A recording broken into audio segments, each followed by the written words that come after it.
move on to things going on in the county.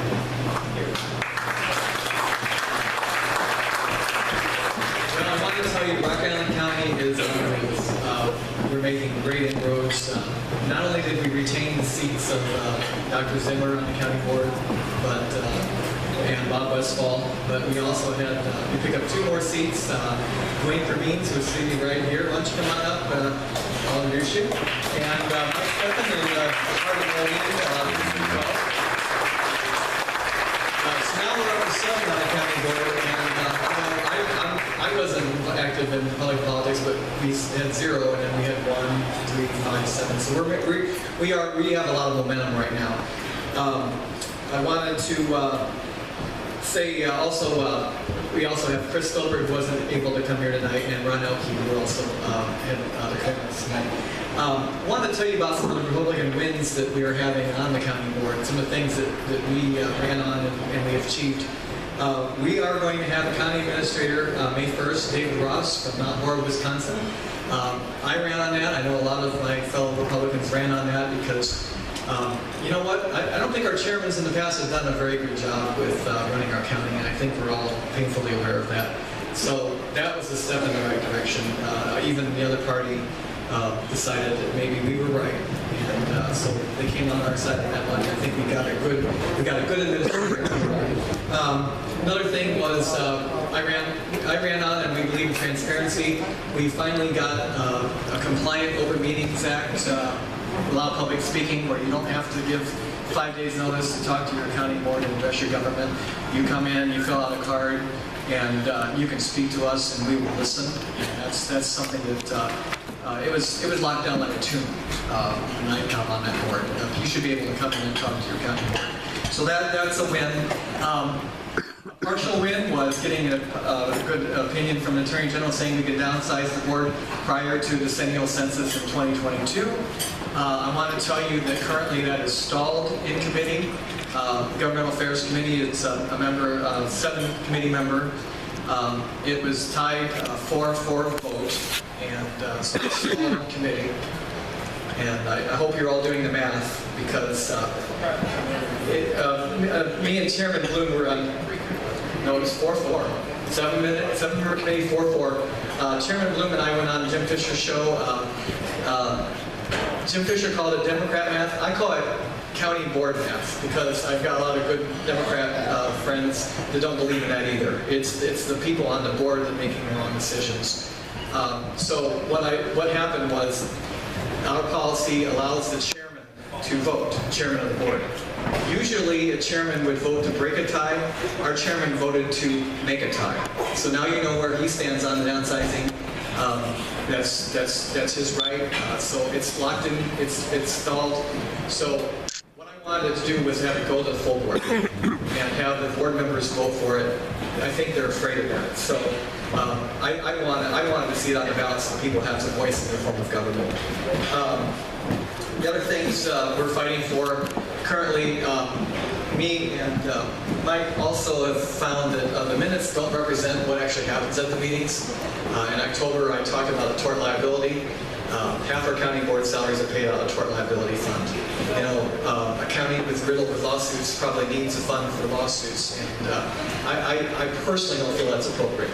I read the state statute to the county board, and that statute actually has red flags saying why you should be very careful in municipalities and how you use this fund.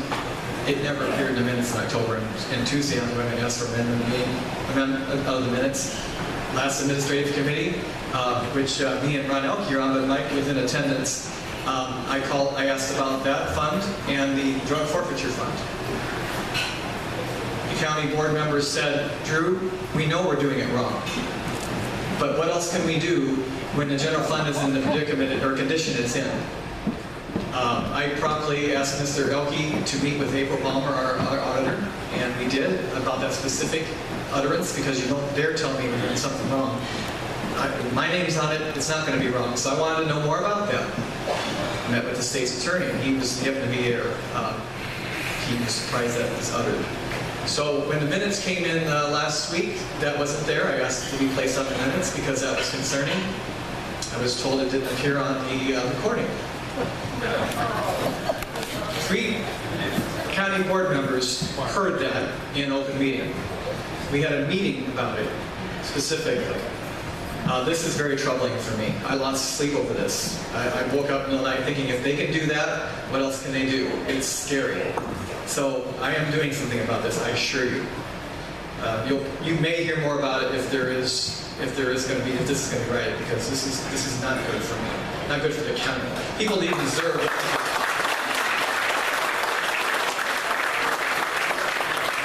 You deserve to know what your government does in open meeting, and that's exactly what they're not doing. And the tie that binds, same issue, how the funds are being spent. So I just wanted to tell you that. The courthouse is being looked at again. They were looking at the Public Building Commission as having a venue. We in our county, we have Public Building Commission can only build jails because they're not trusted to build anything else. Generally, by statute, generally they can build any county building. They were looking at bringing the Juvenile Justice Center up here, building courtrooms, adjunct nearby, which I think is a good plan to build courtrooms that we need, rather than building a whole new county courthouse. Not sure if that's going to work out, but at least now they're agreeing with me that, you know what, maybe we shouldn't tear down the courthouse. If we need bigger courtrooms, let's build adjacent to the Justice Center. Hope Creek came out of Health and Human Services that they're going to look at a firm, private management to run the home. We'll still own it. Health Dimensions in Minneapolis, which I believe is probably one of the better choices. Although I know a lot of people felt it should have been sold. I think that we're gonna hope for the best and see if they can turn it around. And I wanted to, Mike, why don't you have something to say? And I'm done. I'll let you guys talk.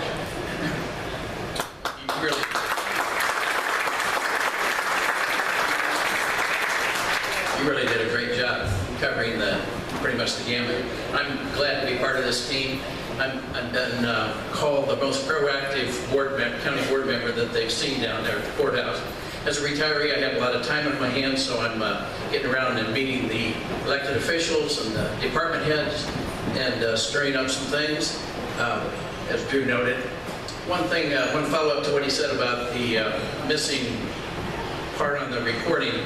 We did meet with the state's attorney this week and Sheriff Bustos, and so we hope something will come from that.